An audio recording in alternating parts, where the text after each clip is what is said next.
Hello everyone and welcome to this week's edition of Coach's Corner, a weekly interview with War Eagle head coach Todd Malin.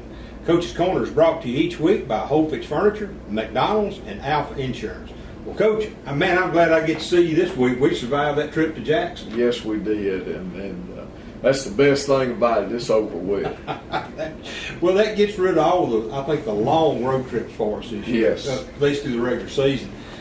It was an interesting trip. The War Eagles took a 2-hour bus ride to Ellis Avenue in Jackson, Mississippi, close to the campus of Jackson State and across the road from Provine, in fact.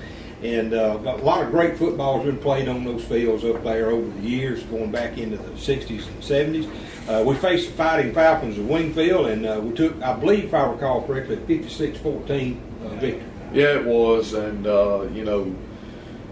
the accommodations and everything are not kind of what we're used to wherever we go. It's kind of tough taking 80 guys and dressing them in a 10 by 10, but we made do, and biggest thing was able to go up there and win the ball game. Well, as you mentioned, that we, of course, as Marshall and I were over in the visitor stands, we had a pretty good place. Of course, we're cordless where we go. I think Sharpie and Caleb had a little difficulty there being in the end zone, but you're right. It's always interesting when we make that trip. Well, your offense coach got off to a slow start. In fact, we didn't get to football about halfway through the first quarter. We gave Wingfield some new life there about twice on, I think, penalty and some other stuff. And but once they got rolling, we started rolling the points up. Yeah, we did. I mean, we go out there and we just, one thing we said, Kenny, all week long is we didn't want our players to play down. Wingfield was not the best team that we had played this year so far. And we talked to our players about it, had good practices last week and get ready for them. But, I think once we got there and once the situation was the way it was, I didn't think we, as a whole, did a good job in just being, once we got there, being mentally prepared for the game. And we started out sluggish, started out slow, but, like you said, once we got started, we got to rolling. Well, the War Eagle defense, that first series just struggled because we wound up extending their drive, and when they opened up, we kicked off to them, and we just couldn't find a stopping place in the first quarter. But once we got that first stop finally and got the football back, I thought your defense started to assert themselves and play a lot better. Yeah, we did. I mean, like I said, it all goes back, and it starts with me, starts with us as coaches, and getting our guys prepared to play. But then it goes back to ultimately it boils down to them going out there and being ready to play and execute and doing the things that we're supposed to, and not just going through the motions. But once we got started defensively, we let them off the hook. We missed some tackles, and got a penalty here and there, and just kind of let them hang around, give them some life there to start with. But once we got going defensively, I thought we played well. Coach Pinnell had a great night as defensive back. He had, and I don't know if I've seen this before, 2 back-to-back pick sixes in consecutive series. He had a third pick that Paul didn't count it, but I count it because he got pushed off by the receiver and had that interception, which officially doesn't make stat books, but that's big for a youngster to have 2 on consecutive series pick sixes. It is, and really the one that he was called for pass interference on, he returned it for a touchdown, and then the next play he picks it off and takes it back for a touchdown. So he did. Kadarius had a really good game for us. He does a great job as a cover corner, and he's got good ball skills. He's got good closing speed. That's the thing. When the ball's in the air, it seems like he catches another gear. So he's really done a good job for us. And he was one of those guys as a 10th grader last year that got some playing time. That this year as a junior has really come on for us. Well, Coach, we seem to pretty much survive the night, and that's how I think over the years my observation is the coaching staff views it. When you have a game that's maybe not up to the same level of competition you used to. The main thing is to survive it and get out without any injuries, and we did that, I think, Friday night. Yeah, we did, and knock on wood, by this time, last year we had some significant injuries during this time of the year, but we got out of that one Friday night without any injuries, and it's always good to be able to come out of the game unscathed. Coach Manning, we appreciate your comments in the first segment. Folks, we'll be back in a moment after hearing from the fine sponsors to bring you Coach's Corner.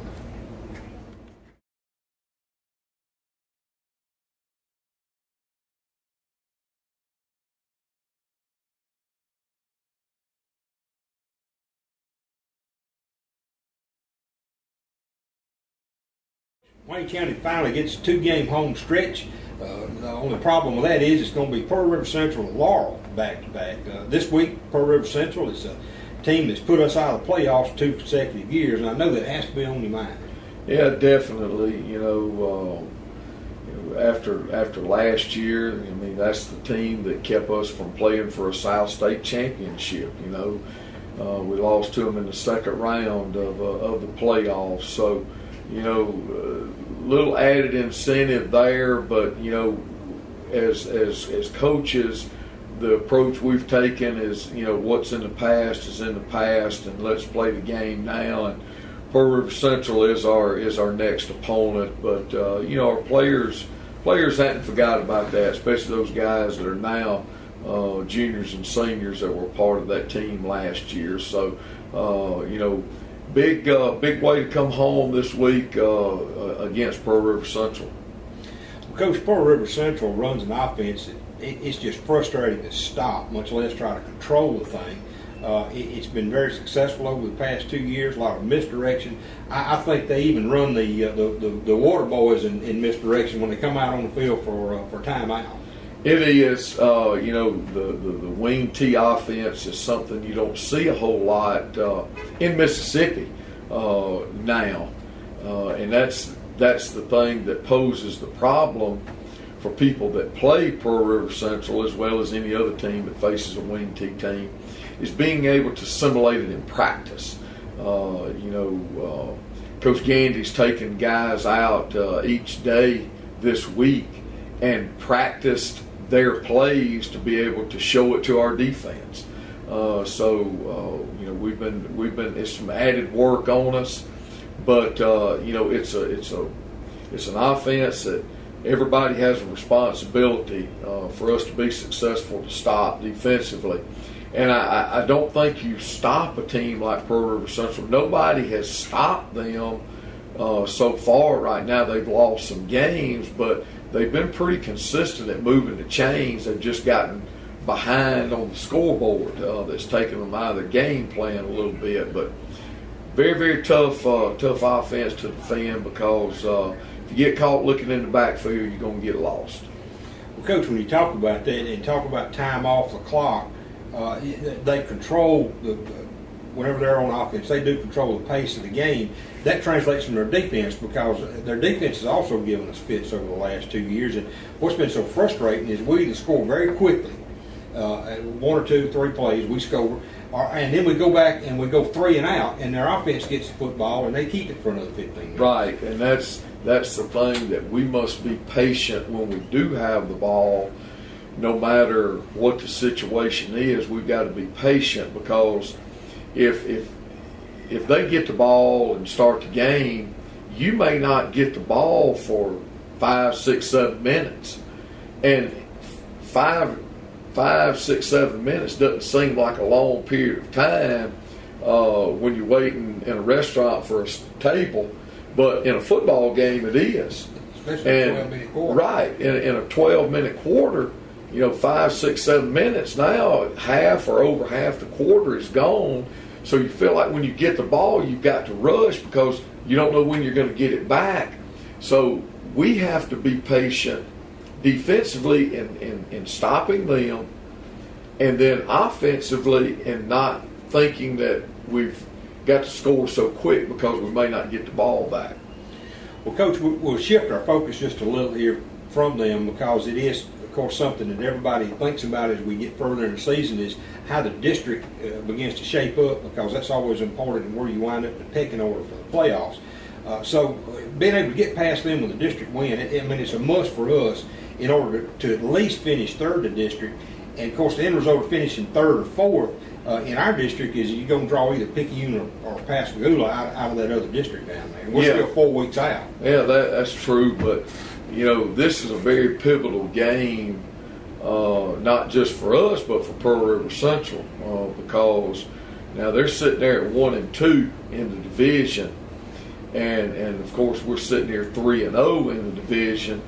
But over the next 3 weeks, where we have Pearl River Central, Laurel, and West Jones, all pivotal games, all games that are going to determine seeding for the playoffs.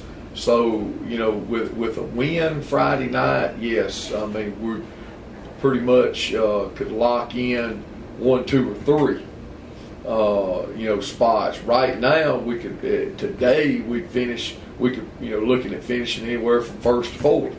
But each win from here through the remainder of our 4 games here is going to determine anywhere from first to fourth. And right now in Region 4, we're looking at Pascagoula's going to be 1, Picayune's going to be 2, and then 3 and 4 is kind of up for grabs.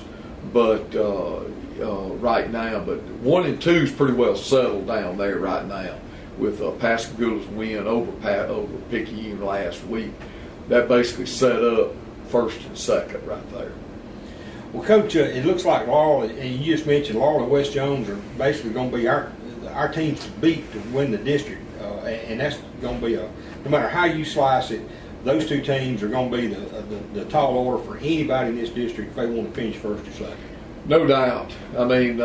Just like we told our players the other day, talked to them since then, this 3-game stretch right here is the pivotal point of our season right here. This is going to determine where and how we finish. And, with a tough Pearl River Central team at what they do, don't let their record be deceiving, because they've played a tough schedule, early in the year, and then, they happen to have already played West and Laurel, and both of them able to beat them.